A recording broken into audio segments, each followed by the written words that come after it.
Iran এবার যুদ্ধের ময়দানে নতুন এক বার্তা দিল, আরো ভারী, আরো ভয়ঙ্কর ক্ষেপণাস্ত্রের বার্তা। যে বার্তা শুধু সামরিক কৌশল নয়, মধ্যপ্রাচ্যের আকাশে নতুন এক অস্থিরতার ছায়া ফেলছে। ইরানের ইসলামিক রিভলিউশনারি গার্ডস বা আইআরজিসির শীর্ষ কমান্ডার ব্রিগেডিয়ার জেনারেল মজিদ মোসাভি ঘোষণা দিয়েছেন, এখন থেকে ইরান 1000 কেজি বা তার বেশি বিস্ফোরক বহন করতে পারে এমন ক্ষেপণাস্ত্র ব্যবহারের দিকে যাবে। এর অর্থ একটাই, প্রতিটি আঘাত হবে আগের চেয়ে অনেক বেশি ধ্বংসাত্মক। এতদিন ইরান মূলত 1000 কেজির কম বিস্ফোরকবাহী ক্ষেপণাস্ত্র ব্যবহার করছিল, কিন্তু নতুন এই সিদ্ধান্তের ফলে প্রতিটি ক্ষেপণাস্ত্রের বিস্ফোরণ এলাকা, পাল্লা এবং ধ্বংস সক্ষমতা দ্বিগুণেরও বেশি হয়ে যেতে পারে। লেবাননের সংবাদ মাধ্যম আল মায়াদিনকে দেয়া এক সাক্ষাৎকারে মোসাভি বলেন, যুক্তরাষ্ট্র ও ইসরায়েলের সামরিক ঘাঁটি ছাড়াও উপসাগরীয় অঞ্চলের গুরুত্বপূর্ণ অবকাঠামো এখন তাদের লক্ষ্যবস্তু হতে পারে। এর মধ্যে রয়েছে দুবাই আন্তর্জাতিক বিমানবন্দর এবং সৌদি আরবের রাশ তানুকা তেল শোধনাগারের মতো স্থাপনা। এই ঘোষণা এমন এক সময় এলো যখন যুক্তরাষ্ট্র ও ইসরায়েলের সঙ্গে উত্তেজনা তুঙ্গে। অনেকে মনে করছেন এটি শুধু হুমকি নয়, বরং যুদ্ধের নতুন ধাপে যাওয়ার ইঙ্গিত। সামরিক পর্যবেক্ষকদের মতে ইরান এখন তার যুদ্ধ কৌশল বদলে ফেলেছে। আগে তারা সস্তা কিন্তু প্রাণঘাতী শাহেদ ড্রোন ব্যবহার করে শত্রুর আকাশ প্রতিরক্ষা ব্যবস্থাকে ব্যস্ত রাখার চেষ্টা করত। এই ড্রোনগুলো খুব দ্রুত ধ্বংসযজ্ঞ চালাতে পারে না, কিন্তু একসঙ্গে অনেকগুলো পাঠানো হলে প্রতিপক্ষের প্রতিরক্ষা ব্যবস্থা চাপে পড়ে যায়। এখন সেই কৌশলের সঙ্গে যোগ হচ্ছে আরো ভারী ও দ্রুতগতির ক্ষেপণাস্ত্র। নতুন কৌশলে ইরান তুলনামূলক কম সংখ্যায় কিন্তু অত্যন্ত শক্তিশালী ক্ষেপণাস্ত্র ব্যবহার করতে পারে, যেগুলো বিমান ঘাঁটি, ভূগর্ভস্থ কমান্ড সেন্টার বা শক্তভাবে সুরক্ষিত স্থাপনাগুলোতে বড় ধরনের ধ্বংসযজ্ঞ চালাতে সক্ষম। ভূ রাজনৈতিক বিশ্লেষক সানাকা আল সেলম পেরেরা সামাজিক যোগাযোগ মাধ্যম এক্সে লিখেছেন, এই সিদ্ধান্ত যুদ্ধের অর্থনীতি বদলে দিতে পারে। অর্থাৎ ইরান এমন ক্ষেপণাস্ত্র ব্যবহার করতে চাইছে যেগুলো ঠেকাতে প্রতিপক্ষকে আরো বেশি খরচ করতে হবে, কারণ একটি ক্ষেপণাস্ত্র বা ড্রোন ঠেকাতে সাধারণত 2 থেকে 3টি ইন্টারসেপ্টর ব্যবহার করতে হয়, আর এই ইন্টারসেপ্টরগুলো অত্যন্ত ব্যয়বহুল। যুক্তরাষ্ট্রের প্যাট্রিয়ট প্রতিরক্ষা ব্যবস্থার একটি ক্ষেপণাস্ত্রের দাম প্রায় $40 লাখ, থার্ড ইন্টারসেপ্টরের দাম প্রায় $1.20 লাখ, ইসরায়েলের অ্যারো 3 ক্ষেপণাস্ত্রের দাম প্রায় $30 লাখ। অন্যদিকে একটি শাহেদ ড্রোনের দাম সর্বোচ্চ $50,000। এই বিশাল দামের পার্থক্যই যুদ্ধের হিসাব পাল্টে দিতে পারে। যুদ্ধের শুরুতে ইরানের লক্ষ্য ছিল প্রতিপক্ষের আকাশ প্রতিরক্ষা ব্যবস্থাকে একটি ক্ষয়িষ্ণু যুদ্ধে টেনে আনা। ঝাঁকে ঝাঁকে ড্রোন ও স্বল্প মূল্যের ক্ষেপণাস্ত্র ছুড়ে তারা প্রতিপক্ষের দামি ইন্টারসেপ্টরগুলো শেষ করে দিতে চেয়েছিল। গত 28 ফেব্রুয়ারি সংঘাত শুরু হওয়ার পর থেকে ইরান প্রায় 3 ডজন দফায় হামলা চালিয়েছে। এর মধ্যে রয়েছে শাহেদ 136 কামিকাজে ড্রোন সহ বিভিন্ন ধরনের ক্ষেপণাস্ত্র হামলা। 33তম দফার হামলায় ইরান ব্যবহার করেছে খেইবার শেকান এবং আরও শক্তিশালী খোররামশার ক্ষেপণাস্ত্র। খেইবার শেকানের পাল্লা প্রায় 1450 কিলোমিটার এবং এটি 550 কেজি বিস্ফোরক বহন করতে পারে। অন্যদিকে খোররামশার ক্ষেপণাস্ত্র প্রায় 1800 কেজি পর্যন্ত বিস্ফোরক বহনে সক্ষম। ইরানের দাবি, এই আধুনিক ক্ষেপণাস্ত্রগুলো ম্যাক 8 গতিতে উঠতে পারে এবং মাঝ আকাশে গতিপথ পরিবর্তন করতে পারে। যদি তা সত্যি হয়, তাহলে ইসরায়েলের অ্যারো 3 প্রতিরক্ষা ব্যবস্থাকে ফাঁকি দেওয়া আরও সহজ হয়ে যেতে পারে। বিশ্লেষকদের মতে, যখন একটি ওয়ারহেডের ওজন 1 টন হয়, তখন আঘাতের ধ্বংসের ব্যাসার্ধ দ্বিগুণ হয়ে যায়। ফলে একটি ক্ষেপণাস্ত্র যদি লক্ষ্যবস্তুতে আঘাত হানে, তার পরিণতি হতে পারে ভয়াবহ। এখন প্রশ্ন হচ্ছে, ইরান যদি সত্যি আরো ভারী ক্ষেপণাস্ত্র ব্যবহার শুরু করে, তাহলে মধ্যপ্রাচ্যের বর্তমান আকাশ প্রতিরক্ষা কাঠামো কতটা টিকে থাকতে পারবে?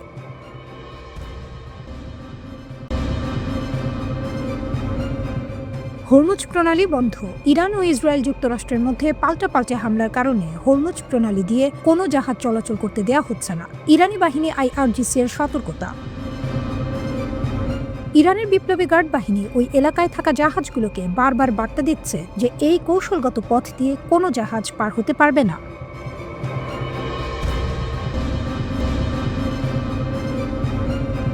35 ক্ষেপণাস্ত্র ছুড়ল ইরান, আর ভেঙে পড়েছে ইসরায়েলের আকাশের ঢাল। সকাল, কিন্তু সূর্যের আলো নয়, আকাশ ভরে গেছে আগুনে। ইরান থেকে ছোড়া হয়েছে 35টি ব্যালিস্টিক ক্ষেপণাস্ত্র সরাসরি ইসরায়েলের দিকে। কিছু থামিয়েছে ইসরায়েলের আকাশ প্রতিরক্ষা ব্যবস্থা আয়রন ডোম, কিন্তু সব না। কিছু ক্ষেপণাস্ত্র ভেদ করে ঢুকে গেছে প্রতিরক্ষার দেয়াল। আয়রন ডোম সবকিছু থামাতে পারছে না। ইসরায়েলের বহুস্তর প্রতিরক্ষা ব্যবস্থা বিশ্বের অন্যতম শক্তিশালী। ইসরায়েল ডিফেন্স ফোর্সেস এর এই সিস্টেম অনেক ক্ষেপণাস্ত্র আটকেছে। মিসাইলের টুকরো, ইন্টারসেপ্টরের ধ্বংসাবশেষ ইসরায়েলের বিভিন্ন জায়গায় পড়ে আছে। ইসরায়েলি পুলিশ বলছে অসংখ্য রিপোর্ট এসেছে। রাস্তা, খোলা জায়গা, বাড়ির পাশ সবখানে আতঙ্ক। সরাসরি বড় শহরে আঘাত না লাগলেও আকাশ থেকে পড়া ধ্বংসাবশেষেই তৈরি করছে ভয়, বিশৃঙ্খলা। একজন 50 বছর বয়সী ব্যক্তি আহত ধ্বংসাবশেষের গর্তে পড়ে, আরো অনেকে আহত শেল্টারে দৌড়াতে গিয়ে। এটা শুধু যুদ্ধ না, এটা মানসিক চাপের বিস্ফোরণ। এক ঢেউ শেষ, আরেকটা আসছে। 35টা ক্ষেপণাস্ত্র এটা কোনো ছোট আক্রমণ নয়, এটা একটা ওয়েভ, একটা বার্তা। যদি এইভাবে বারবার আক্রমণ আসে তাহলে কি ইসরায়েলের প্রতিরক্ষা ভেঙে পড়বে? সাইরেন বাজছে, মানুষ দৌড়াচ্ছে। ইসরায়েল দাঁড়িয়ে আছে অনিশ্চয়তায়। ইরানের পাল্টা আঘাতের টার্গেট শুধু ইসরায়েল না, ইরান পাল্টা আঘাত করেছে উপসাগরীয় দেশগুলোতেও। টার্গেট কাতারের আল উদেদ এয়ারবেস, কুয়েতের আল সালিম এয়ারবেস, ইউএই এর আল ধাফরা এয়ারবেস, বাহরাইনের একটি ঘাঁটি। এই ঘাঁটিগুলো আমেরিকার উপস্থিতির প্রতীক। ইরানের বার্তাটা পরিষ্কার, তোমরা আঘাত করলে আমরা সবাইকে ছুঁব। বিস্ফোরণ ছড়িয়ে পড়ছে মানচিত্র জুড়ে। সংযুক্ত আরব আমিরাত, আবুধাবিতে বিস্ফোরণ, একজন নিহত, বাড়ির কাঁচ কেঁপে উঠেছে। কাতার, আকাশ বন্ধ, ফ্লাইট বন্ধ। সৌদি আরব, রিয়াদে বিস্ফোরণের শব্দ। জর্ডান, 2টি ক্ষেপণাস্ত্র আকাশেই ধ্বংস। পুরো মধ্যপ্রাচ্য যেন একটা আগ্নেয়গিরি। ইরানের আইআরজিসি বলছে এটা শুধু শুরু। তারা বলছে এটা প্রথম ধাপ। ড্রোন, মিসাইল আরও আসবে। যুক্তরাষ্ট্র ইসরায়েলের সাম্প্রতিক হামলার কঠোর জবাব দিতে শুরু করেছে ইরান। তবে তেহরানের এই পাল্টা হামলার ব্যাপ্তি এবার কেবল ইসরায়েলের সীমানায় সীমাবদ্ধ থাকেনি, বরং মধ্যপ্রাচ্যের মার্কিন স্থাপনাগুলো লক্ষ্য করে একযোগে হামলা চালিয়েছে তারা। বাহরাইন, কুয়েত, কাতার ও সৌদি আরবের পাশাপাশি ইরানের বিধ্বংসী আক্রমণের শিকার হয়েছে সংযুক্ত আরব আমিরাত।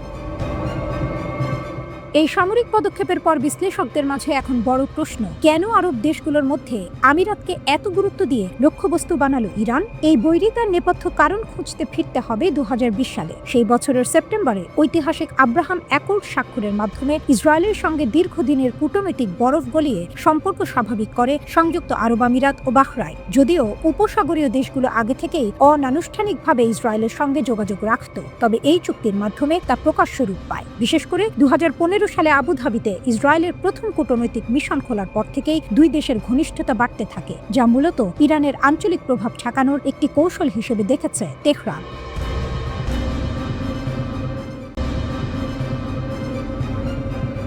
সংঘাত শুরু হওয়ার পর প্রথমবারের মতো ফাতাহ হাইপারসনিক ক্ষেপণাস্ত্র মোতায়েন করেছে ইরান। মেহর নিউজ এজেন্সির বরাত দিয়ে এপিএ জানিয়েছে, যুদ্ধ শুরু হওয়ার পর প্রথমবারের মতো ইরান ফাত্তাহ হাইপারসনিক ক্ষেপণাস্ত্র ছোড়ে।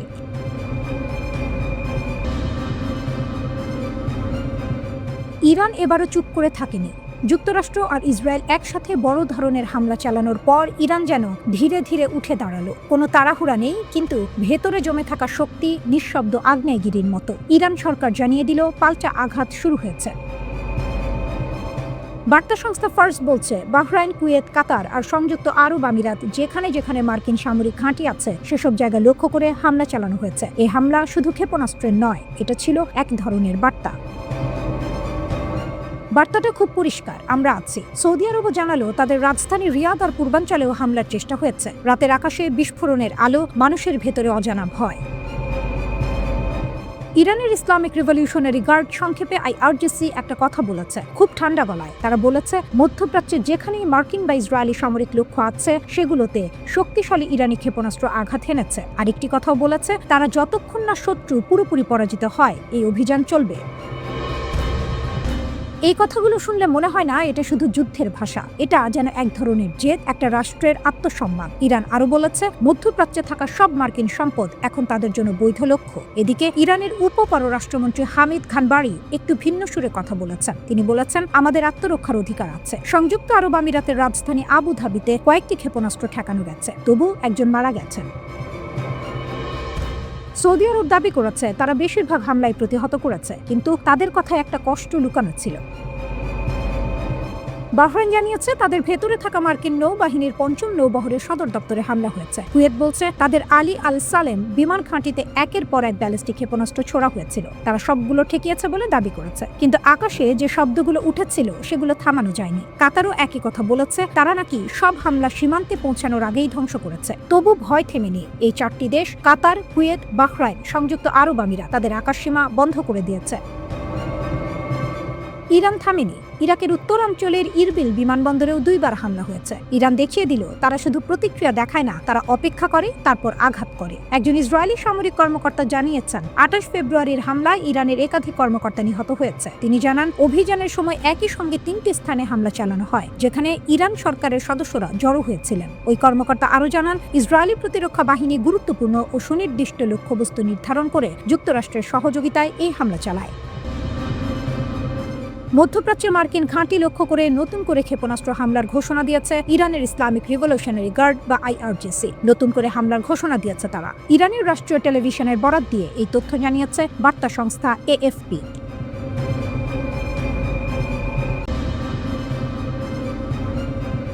সৌদি আরবে অবস্থিত মার্কিন যুক্তরাষ্ট্রের দূতাবাসে 2টি ড্রোন হামলা চালানো হয়েছে। ব্রিটিশ সংবাদ মাধ্যম BBC এই খবর জানিয়েছে। খবরে বলা হয় সৌদি আরবের প্রতিরক্ষা মন্ত্রণালয় প্রাথমিকভাবে এই তথ্য নিশ্চিত করেছে। ইরান বনাম যুক্তরাষ্ট্র ইসরায়েল, কি অস্ত্র ব্যবহার করছে তেহরান? মধ্যপ্রাচ্যের আকাশে আগুনের রেখা ছুটে যাচ্ছে, কোথাও সাইরেন বাজছে, কোথাও বিমান ঘাঁটি অন্ধকারে। এই পরিস্থিতিতে প্রশ্নটা খুব সরল, ইরান কি দিয়ে লড়ছে? সবচেয়ে বড় অস্ত্র ক্ষেপণাস্ত্র। ইরানের যুদ্ধের মূল শক্তি হলেও মিসাইল বা ক্ষেপণাস্ত্র, কারণ তাদের বিমান বাহিনী খুব আধুনিক না হলেও ক্ষেপণাস্ত্র দিয়ে তারা 1000 কিলোমিটার দূরে আঘাত করতে পারে। ইরানের ক্ষেপণাস্ত্র 3 ধরনের। স্বল্প পাল্লার 150 থেকে 800 কিলোমিটার, কাছের টার্গেটে দ্রুত হামলার জন্য, যেমন ফাতে কিয়াম। যুদ্ধ শুরুতেই সারপ্রাইজ অ্যাটাক দিতে ব্যবহার হয়। সুবিধা, খুব দ্রুত ছোড়া যায়, থামানো কঠিন। মাঝারি পাল্লার 1500 থেকে 2000 কিলোমিটার, ইসরায়েল, সৌদি আরব, কাতারের মতো দূরের লক্ষ্যবস্তুতে আঘাত করতে পারে, যেমন শাহাব 3, সেজিল। এগুলো ইরানের মেইন অ্যাটাক ওয়েপন। দূর পাল্লার 2500 কিলোমিটার পর্যন্ত, পুরো মধ্যপ্রাচ্য কভার করতে পারে। মার্কিন ঘাঁটি, বড় শহর সবই এর রেঞ্জে। সহজভাবে বললে ইরান বসে থেকেও অনেক দূরে আঘাত করতে পারে। ক্রুজ মিসাইল, রাডারকে ফাঁকি দেয়া অস্ত্র। ক্রুজ মিসাইল একটু আলাদা, এগুলো নিচু দিয়ে উড়ে পাহাড় ভূমির সাথে মিশে যায়, ফলে রাডারে সহজে ধরতে পারে না। উদাহরণ সুমার, হোভেইজে। সবচেয়ে বিপজ্জনক দিক, drone, ballistic missile, cruise missile একসাথে এলে ডিফেন্স সিস্টেম ওভারলোড হয়ে যায়। ড্রোন সস্তা কিন্তু মারাত্মক। ড্রোন হচ্ছে ইরানের গেম চেঞ্জার। এগুলো সস্তা, একসাথে অনেকগুলো পাঠানো যায়, ওয়েভ আকারে আক্রমণ করে। একটার পর একটা ড্রোন আসতে থাকলে প্রতিরক্ষা ব্যবস্থা ক্লান্ত হয়ে পড়ে। ব্যবহার, বিমানবন্দর বন্ধ করে দেয়া, তেল স্থাপনায় হামলা, ঘন্টার পর ঘন্টা আতঙ্ক তৈরি। ভূগর্ভস্থ মিসাইল সহ ইরান শুধু অস্ত্র বানায় না, সেগুলো লুকিয়েও রাখে। তারা তৈরি করেছে ভূগর্ভস্থ টানেল, গোপন লঞ্চ প্যাড, পাহাড়ের ভিতরে ঘাঁটি। ফলে শত্রু হামলা করলেও সব মিসাইল ধ্বংস করা প্রায় অসম্ভব। হরমুজ প্রণালী, অর্থনীতির ওপর আঘাত। এটা খুব গুরুত্বপূর্ণ। হরমুজ প্রণালী দিয়ে যায় বিশ্বের অনেক তেল। ইরান কি করতে পারে? জাহাজে হামলা, মাইন পেতে রাখা, দ্রুত নৌকা দিয়ে আক্রমণ, ড্রোন ব্যবহার। ফল, তেলের দাম বেড়ে যায়, বিশ্ব অর্থনীতি কেঁপে ওঠে। নতুন হুমকি, হাইপারসনিক মিসাইল। ইরান ফাত্তা নামের হাইপারসনিক মিসাইল দেখিয়েছে। দাবি অত্যন্ত দ্রুত, শব্দের গতির চেয়ে অনেক গুণ বেশি, থামানো প্রায় অসম্ভব। তবে বাস্তবে কতটা কার্যকর এটা এখনো পুরোপুরি নিশ্চিত নয়। ইরানের কৌশল কি? ইরান একবারে সব শক্তি ব্যবহার করে না। তাদের স্ট্র্যাটেজি ছোট ছোট ধারাবাহিক হামলা, ড্রোন আর মিসাইল একসাথে, শত্রুকে ক্লান্ত করে দেয়া। মেসেজটা পরিষ্কার, এটা ছোট যুদ্ধ না, দীর্ঘ যুদ্ধ।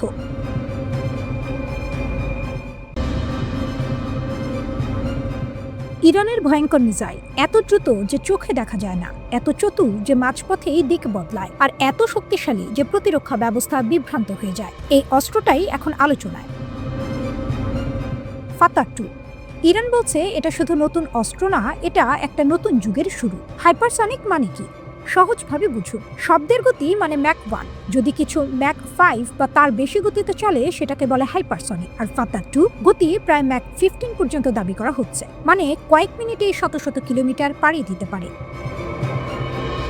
ফাতা-2 এত ভয়ঙ্কর কেন? এই মিসাইলের মূল শক্তি শুধু গতি না, বরং চালাকি। মাঝপথে দিক পরিবর্তন। সাধারণ মিসাইল সোজা যায়, কিন্তু ফাতা-2 আকাশে ঘুরতে পারে। Hypersonic glide vehicle. এটি উপরে গিয়ে আবার নিচে নেমে আসে, কম উচ্চতায় উড়ে রাডার ফাঁকি দেয়, খুব কম সময়ে আঘাত। প্রতিরক্ষা ব্যবস্থা বুঝে ওঠার আগেই আঘাত। কেন প্রতিরক্ষা ব্যবস্থা ব্যর্থ হতে পারে? আজকের সবচেয়ে শক্তিশালী ডিফেন্স সিস্টেমগুলো হলো Patriot missile system, third arrow missile system.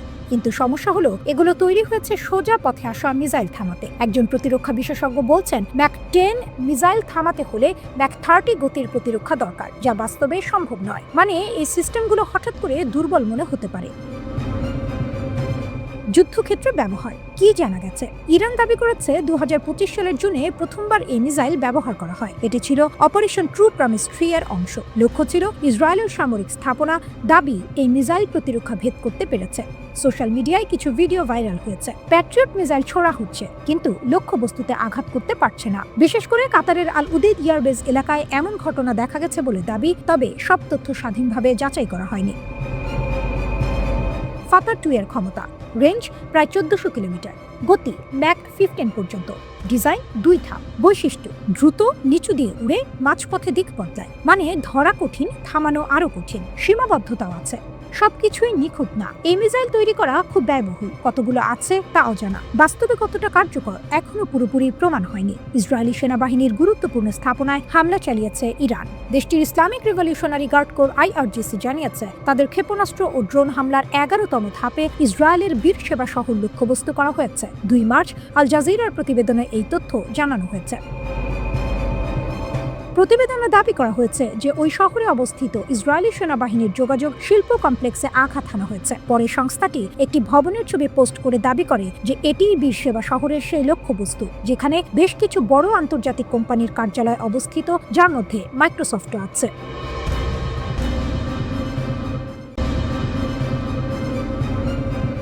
ইরানের নিশানায় কি নেতানিয়াহু?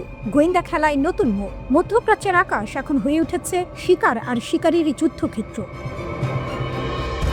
ইরান সরাসরি ইঙ্গিত দিচ্ছে তাদের নিশানায় আছেন ইসরায়েলের প্রধানমন্ত্রী বেনিয়ামিন নেতানিয়াহু। আর এই দাবি করেছে ইরানের শক্তিশালী বাহিনী Islamic revolutionary guard corps IRGC। সব জানা আছে, ইরানের হুঁশিয়ারি। IRGCর সাবেক প্রধান ইয়াহিয়া রহমি সাভাবি এক ভয়ঙ্কর দাবি করেছে, নেতানিয়াহু কোথায় থাকেন, কখন বৈঠক করেন, কোথায় যান, সবকিছু নাকি ইরানের গোয়েন্দা তথ্য ভাণ্ডারে রয়েছে। তার ভাষায়, প্রয়োজনে লক্ষ্যবস্তু করা হবে। ক্ষেপণাস্ত্র হামলা কি সত্য কি অজানা? 2 মার্চ নতুন এক দাবিতে কেঁপে ওঠে বিশ্ব। IRGC জানায় তারা নাকি ইসরায়েলের প্রধানমন্ত্রীর অফিসে সরাসরি হামলা চালিয়েছে। এমনকি ইসরায়েলি বিমান বাহিনীর কমান্ড সেন্টারও নাকি আঘাতের শিকার। এই হামলায় ব্যবহৃত হয়েছে খাইবার শেকান মিসাইল, ইরানের একটি আধুনিক মাঝারি পাল্লার ব্যালিস্টিক ক্ষেপণাস্ত্র। পাল্লা প্রায় 1450 কিলোমিটার, ওয়ারহেড 500 থেকে 1500 কেজি বিস্ফোরক, গতি ম্যাক 8 এর বেশি। বিশেষত্ব, আকাশে দিক বদলাতে পারে। এটি শুধু দ্রুত না, এটি বুদ্ধিমান এবং প্রতিরক্ষা ফাঁকি দিতে সক্ষম। তেল আবিবে সাইরেন, বিয়ার সেবায় আগুন। 2 মার্চ রাত তেল আবিবে সাইরেন বাজতে থাকে একটানা। মানুষ দৌড়ায় আশ্রয়ের খোঁজে। দক্ষিণের শহর বিয়ার সেবায় ক্ষেপণাস্ত্র আঘাতে আহত হয় অন্তত 10 জন। বাড়িঘর ক্ষতিগ্রস্ত, শহর কেঁপে ওঠে। প্রতিশোধের আগুন। এই পুরো হামলার পেছনে রয়েছে এক বিস্ফোরক ঘটনা। ইরানের সর্বোচ্চ নেতা আলী খামেনি এক যৌথ মার্কিন ইসরায়েলি হামলায় নিহত হয়েছেন এমন দাবি করা হচ্ছে। আর সেই ঘটনার প্রতিশোধেই ইরান নামিয়েছে তাদের ক্ষেপণাস্ত্র শক্তি, একের পর এক আঘাত। শেষ কথা, যুদ্ধ এখন নতুন স্তরে। এই সংখ্যা তার শুধু সীমান্তে নেই, এটা এখন গোয়েন্দা যুদ্ধ, ব্যক্তিগত টার্গেটিং, উচ্চ প্রযুক্তির ক্ষেপণাস্ত্র। সবচেয়ে ভয়ঙ্কর বিষয়, যদি সত্যিই কোনো রাষ্ট্র আরেক রাষ্ট্রের প্রধানকে সরাসরি টার্গেট করে, তাহলে এটি যুদ্ধের নিয়মই বদলে দেবে। আজ প্রশ্ন একটাই, নেতানিয়াহু কোথায় আর ইরান কত দূর যেতে প্রস্তুত? ইরানি যুক্তরাষ্ট্র ও ইসরায়েলের হামলার পর সংঘাত মধ্যপ্রাচ্য জুড়ে বিস্তৃত হয়েছে। এতে কেবল যে প্রাণহানি ঘটছে তাই নয়, শত শত কোটি ডলারের সামরিক অস্ত্র ধ্বংস হচ্ছে। উপসাগরীয় অঞ্চলে যুক্তরাষ্ট্রের সবচেয়ে বড় রাডার ব্যবস্থা ধ্বংস করে দেওয়ার দাবি করা হয়েছে। ইরানের কয়েকটি গণমাধ্যমের খবরে বলা হয়েছে, কাতারে অবস্থিত যুক্তরাষ্ট্রের সবচেয়ে বড় রাডার ANFPS 132 ব্যবস্থা ধ্বংস করা হয়েছে। ক্ষেপণাস্ত্রের নিখুঁত হামলায় $110 কোটি মূল্যের এই বিশাল রাডার ব্যবস্থা ধ্বংস হয়েছে। ইরানের গণমাধ্যম ও অন্যান্য পত্রপত্রিকাগুলো রিভলিউশনারি গার্ড কোর IRGC এর জনসংযোগ বিভাগের উদ্ধৃতি দিয়ে জানিয়েছে, কাতারের আল উদেইদ বিমান ঘাঁটিতে অবস্থিত এই রাডারটি 5000 কিলোমিটার দূর পর্যন্ত লক্ষ্যবস্তু শনাক্ত করতে সক্ষম ছিল। ওই অঞ্চলে আকাশসীমায় কোনো ক্ষেপণাস্ত্র ঢুকলেই সেটিকে চিহ্নিত করে সতর্ক করে দিত এই রাডার ব্যবস্থা। ফলে উপসাগরীয় অঞ্চল এই ব্যবস্থার কারণে অনেকটাই সুরক্ষিত ছিল।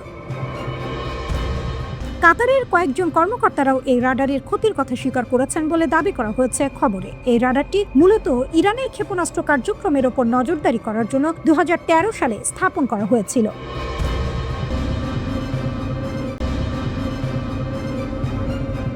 তারা আঘাত হানছে দুবাই, আবুধাবি, বাহরাইনের মানামা, ইরাকের সামরিক ঘাঁটি, পাশাপাশি সৌদি আরবের রামকো স্থাপনায়। এই হামলাগুলো পশ্চিম এশিয়ার বিস্তৃত সংঘাতে ইরানের শক্তির প্রদর্শন। ইরান আকাশ শক্তির উপর নির্ভর করে না, তারা নির্ভর করে ক্ষেপণাস্ত্রের উপর হাজার হাজার ক্ষেপণাস্ত্র। ইরানের কাছে রয়েছে ব্যালিস্টিক ও ক্রুজ ক্ষেপণাস্ত্র, পাশাপাশি এমন ড্রোন যা শত্রুর প্রতিরক্ষা ব্যবস্থা ভেঙে দিতে পারে। বিশেষজ্ঞরা বলেন, পশ্চিম এশিয়ায় ইরানের ক্ষেপণাস্ত্র ভান্ডারই সবচেয়ে বড় এবং সবচেয়ে বৈচিত্র্যময়। 2022 সালে মার্কিন সেন্ট্রাল কমান্ডের মূল্যায়ন অনুযায়ী ইরানের কাছে 3000-এর বেশি ব্যালিস্টিক ক্ষেপণাস্ত্র রয়েছে। প্রতিবেদনে বলা হয়েছে, এর মধ্যে 2000টি ক্ষেপণাস্ত্র পশ্চিম এশিয়ার অন্য দেশগুলোতে পৌঁছাতে সক্ষম। আধুনিক বিমান বাহিনী না থাকলেও এর মাধ্যমে ইরান দূর পর্যন্ত আঘাত হানতে পারে। ইরানি কর্মকর্তারা একে প্রতিরোধ ক্ষমতার মূল ভিত্তি বলে উল্লেখ করেন। স্বল্প পাল্লার ব্যালিস্টিক ক্ষেপণাস্ত্র এই ব্যবস্থার প্রথম স্তর। এগুলো সাধারণত 150 থেকে 800 কিলোমিটার পর্যন্ত যেতে পারে। এর মধ্যে রয়েছে ফাতে সিরিজ, জুলফিকার, কিয়াম 1 এবং পুরনো সাহেব 1 ও সাহেব 2 ক্ষেপণাস্ত্র। এই ক্ষেপণাস্ত্রগুলো দ্রুত আঞ্চলিক হামলার জন্য তৈরি। এগুলো একসঙ্গে ছোড়া যায়, যার ফলে সতর্ক হওয়ার সময় কমে যায়। 2020 সালের জানুয়ারিতে ইরান এটি দেখিয়েছিল। কাসেম সোলাইমানি নিহত হওয়ার পর ইরান ইরাকের আইন আল আসাদ বিমান ঘাঁটিতে ব্যালিস্টিক ক্ষেপণাস্ত্র ছোড়ে। ওই হামলায় অবকাঠামো ক্ষতিগ্রস্ত হয়। 100-র বেশি মার্কিন সেনা মস্তিষ্কে আঘাতজনিত সমস্যায় ভোগে। দ্বিতীয় স্তর হলো মাঝারি পাল্লার ব্যালিস্টিক ক্ষেপণাস্ত্র। এগুলো সাধারণত 1500 থেকে 2000 কিলোমিটার পর্যন্ত যেতে পারে। এর মধ্যে রয়েছে শাহাব 3, ইমাদ এবং গাদারওয়াজ। খোরামশার ও সেজিল ধরনের ক্ষেপণাস্ত্র আরও বেশি দূর যেতে পারে। সেজিল আলাদা করে নজর কাড়ে। এটি সলিড ফুয়েল ব্যবহার করে, যা তরল জ্বালানির তুলনায় দ্রুত উৎক্ষেপণের সুযোগ দেয়। সব মিলিয়ে এই ক্ষেপণাস্ত্রগুলো ইরানের লক্ষ্যবস্তু তালিকা বাড়িয়ে দেয়। ইসরায়েল এর আওতায় পড়ে। পাশাপাশি কাতার, বাহরাইন, কুয়েত, সৌদি আরব ও সংযুক্ত আরব আমিরাতে থাকা যুক্তরাষ্ট্র সংযুক্ত স্থাপনাগুলো এর মধ্যে রয়েছে। প্রতিশোধের ভৌগোলিক পরিসর আরও বিস্তৃত হয়। ব্যালিস্টিক ক্ষেপণাস্ত্রই সব নয়। ইরানের কাছে স্থলভিত্তিক ও জাহাজ বিধ্বংসী ক্রুজ ক্ষেপণাস্ত্রও রয়েছে। এর মধ্যে রয়েছে সোমার, ইয়া আলী, কুচ, হোফেইজে, পাভে এবং রাহাত। সোমার ক্ষেপণাস্ত্র প্রায় 2500 কিলোমিটার পর্যন্ত যেতে পারে। ক্রুজ ক্ষেপণাস্ত্র নিচু দিয়ে উড়ে এবং ভূমির কাছাকাছি থাকে, তাই এগুলো শনাক্ত করা কঠিন। এরপর আসে ড্রোন। একমুখী আক্রমণকারী ড্রোন তুলনামূলক সস্তা। এগুলো একসঙ্গে বহু সংখ্যায় ছোড়া যায়। এর কৌশল হলো প্রতিরক্ষা ব্যবস্থাকে চাপে ফেলা। বিমানবন্দর, বন্দর ও জ্বালানি স্থাপনাগুলোকে কয়েক মিনিট নয়, ঘন্টার পর ঘন্টা সতর্ক অবস্থায় রাখতে বাধ্য করা। শুধু সংখ্যায় শক্তি নির্ধারণ করে না, টিকে থাকার ক্ষমতায় আসো। ইরান তাদের ক্ষেপণাস্ত্র কর্মসূচির একটি অংশকে শক্তিশালী করেছে ভূগর্ভস্থ টানেল ও গোপন ঘাঁটির মাধ্যমে। এই নেটওয়ার্কগুলো প্রথম হামলায় উৎক্ষেপণ ক্ষমতা ধ্বংস করা কঠিন করে তোলে। ফলে প্রতিপক্ষের জন্য হিসাব করা কঠিন হয়ে যায়। একটি হামলা দিয়ে সংঘাত শেষ না হতে পারে, বরং এটি দীর্ঘায়িত হতে পারে। আর ইরানের কাছে দীর্ঘ লড়াই চালিয়ে যাওয়ার মতো যথেষ্ট শক্তি রয়েছে।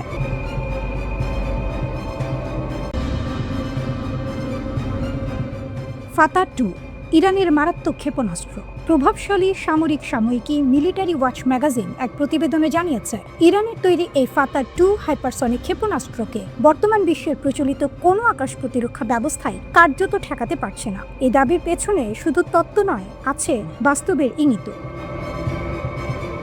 প্রতিবেদন অনুযায়ী সাম্প্রতিক অভিযানে ইসরায়েলের উচ্চমূল্যের সামরিক লক্ষ্যবস্তুতে অন্তত 3টি সফল আঘাত হেনেছে এই ক্ষেপণাস্ত্র। অর্থাৎ এটি শুধু কাগজে কলমে শক্তিশালী নয়, বাস্তব যুদ্ধক্ষেত্রেও তার ক্ষমতার প্রমাণ রাখছে। কিন্তু প্রশ্ন হচ্ছে, কেন এটি এত ভয়ঙ্কর?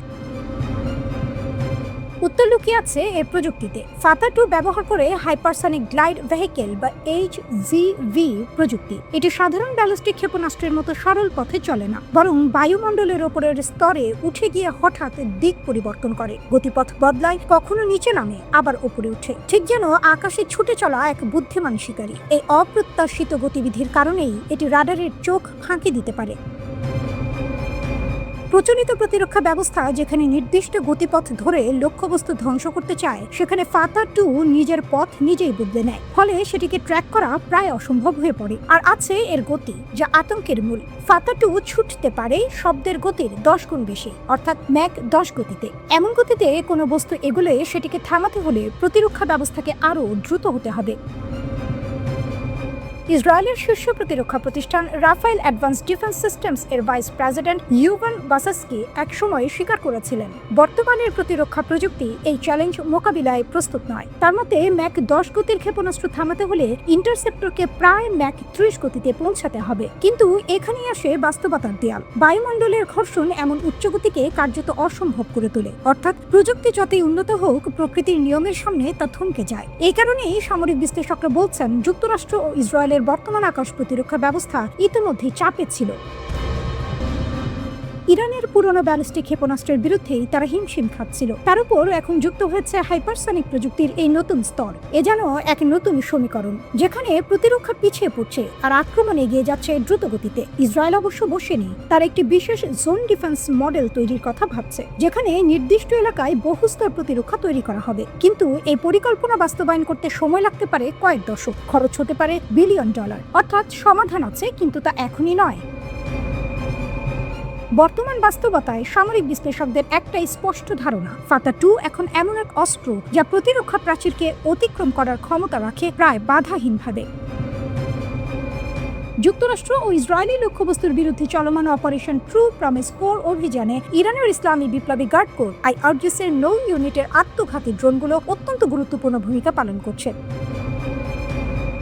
যুদ্ধের চতুর্থ দিনে একটি বিশেষ কৌশলগত পরিবর্তন লক্ষ্য করা গেছে, যেখানে IRGCর অ্যারোস্পেস ফোর্স এবং নেভি ইউনিটের মধ্যে সুনির্দিষ্ট দায়িত্ব ভাগ করে দেওয়া হয়েছে। প্রাপ্ত তথ্যানুযায়ী পারস্য উপসাগরীয় অঞ্চলে অবস্থিত মার্কিন সামরিক ঘাঁটিগুলোতে আঘাত হানার মূল দায়িত্ব এখন IRGC নেভির ওপর ন্যস্ত করা হয়েছে।